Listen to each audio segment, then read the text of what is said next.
This is part 2 of the sugar-free gummy bear review at the airport. Parts 2 and 3 took so long to record as I had to stop so many times because I couldn't stop laughing. As I fumbled off my belt to go through the metal detector, the pain in my stomach increased, and I practically had to sit on the floor to take my shoes off, terrified of what would happen if I bent at the middle to do so. It was becoming increasingly evident to me that this wasn't just a stomachache. No, this was something much worse. As a child, I had a bout of diarrhea after a trip to Mexico with my family. I remember the feeling of nausea that swept through me before my child self had surrendered to the gas pains and parked myself on the toilet for an hour, shitting until I felt like I didn't have any bones left.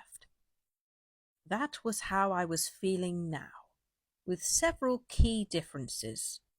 The pain was worse. The sense of an impending bowel movement was so formidable, it gave me temporary amnesia, and it took all of my willpower, all of it, to clench my butt cheeks together to prevent my sphincter from exploding. A sudden shock of pain racked my body, and I half wondered if I was going to give birth to a Tasmanian devil. The crazy, fever-induced image of said cartoon animal chasing Bugs Bunny through the splashy volcanic shit kettle that was my stomach caused me to elicit a short, maniacal bark of laughter as I approached the metal detector.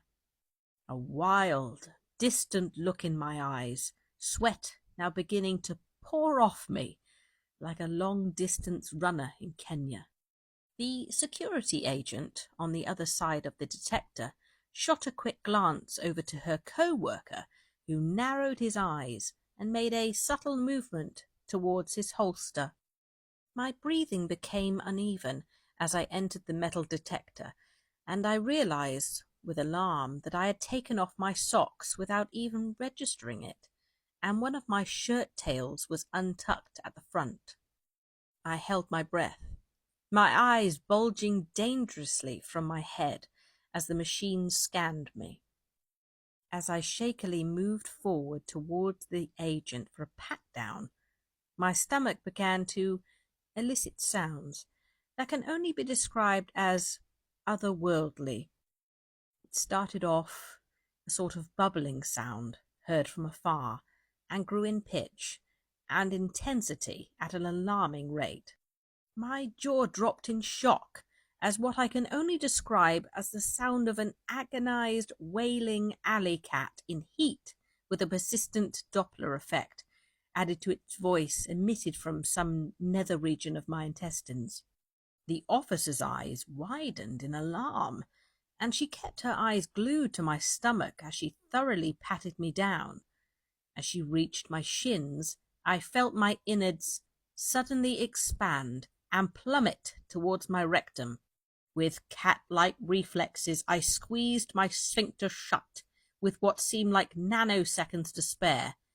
And I knew that if I didn't get to the bathroom immediately, I would shit myself. With all the effort and all the strength that I could muster, I forced my butt cheeks together, knowing that one false move would open the floodgates. I began to walk like a duck, trying to remain as inconspicuous as possible, not even caring now what other people were seeing in front of them. A dishevelled, barefoot, 40-year-old businessman, red-faced and bulgy-eyed, sweating profusely, shaking slightly, and walking without bending his knees. With single-minded intensity, I grabbed my carry-on, shoes and socks from out of the plastic tub that I had passed in the X-ray inspection, and without putting anything back on, I turned on my heels with the intention of finding the nearest restroom and slowly dying there, one squirt at a time. But that's not what happened.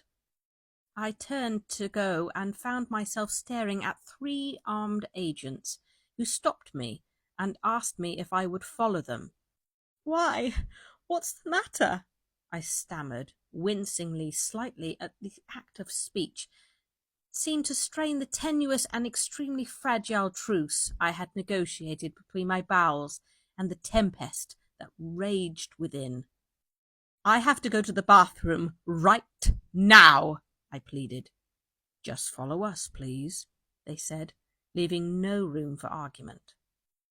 The other travellers clearing the security check stared with curiosity and revulsion at the spectacle unfolding before them, whispering amongst themselves and hurrying to pack up their belongings and get as far away from me as possible, no doubt assuming that the airport had nabbed some sort of domestic terrorist.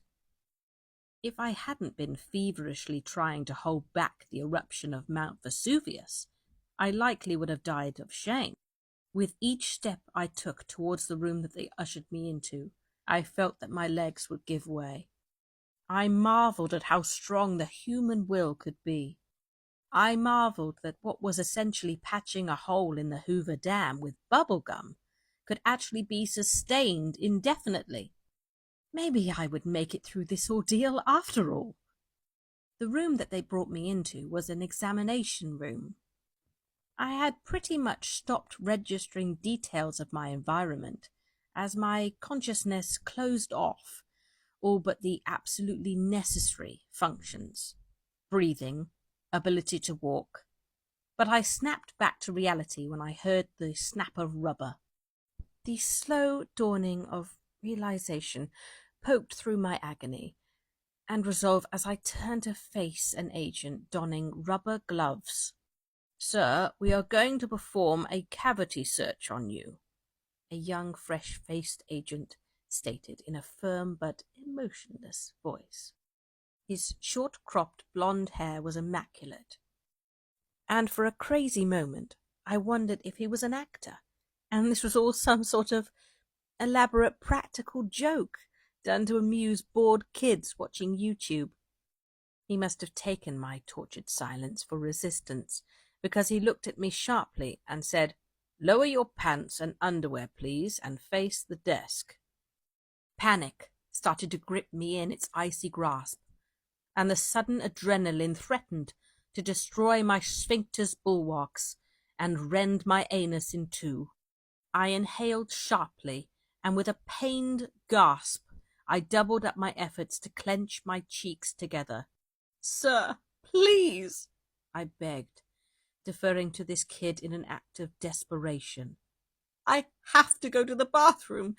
You can follow me in the stall if you need to, but I had some bad Haribo sugar-free gummy bears, and now I feel like—" But they had stopped listening and smirked at each other.